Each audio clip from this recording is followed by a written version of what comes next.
Studio Dayalpur सारा।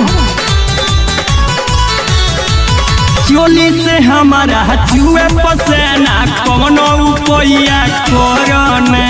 चोली से हमारा चुए पसेना कौनो उपाया करना। जैसे लगवल लहंगा में के मारा वैसे तू कूलर लगा दना। जैसे लगवल लहंगा में के मारा वैसे तू कूलर लगा दना। जैसे लगवल लहंगा में के मारा वैसे तू कूलर लगा दना।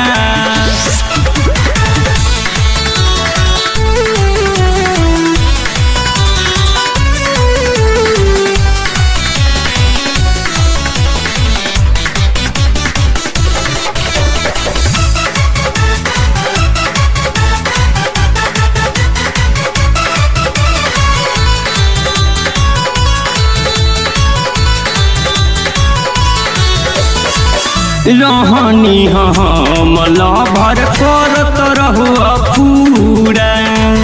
अब तोहर खातिर हम भइनी अधूरा। रहनी हम लभर करत रहुआ पूरा। अब तोहर खातिर हम भइनी अधूरा। कुमार के बतिया हमके सतावे फेरू दिनवा लावना। कुमार के बतिया हमके सतावे फेरू दिनवा लावना। जैसे लगवल लहंगा में के मारा वैसे तू कूलर लगा दना। जैसे लगवल लहंगा में के मारा वैसे तू कूलर लगा दना। जैसे लगवल लहंगा में के मारा वैसे तू कूलर लगा दना। जैसे लगवल लहंगा में के मारा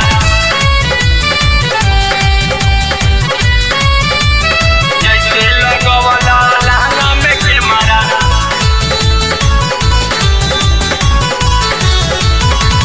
चारहो महीना राजा गर्मी बारा लगेला। देवरा राजन राजा बेनवो नाही हाकेला। चारहो महीना राजा गर्मी बारा लगेला। देवरा भूपेंद्र राजा बेनवो नाही हाकेला। सुनाए पिया रंजित ऐसे न कर कौनो उपाया करना। सुनाए पिया रंजित ऐसे न कर कौनो उपाया करना। जैसे लगवल लहंगा में के मारा वैसे तू कूलर लगा दना।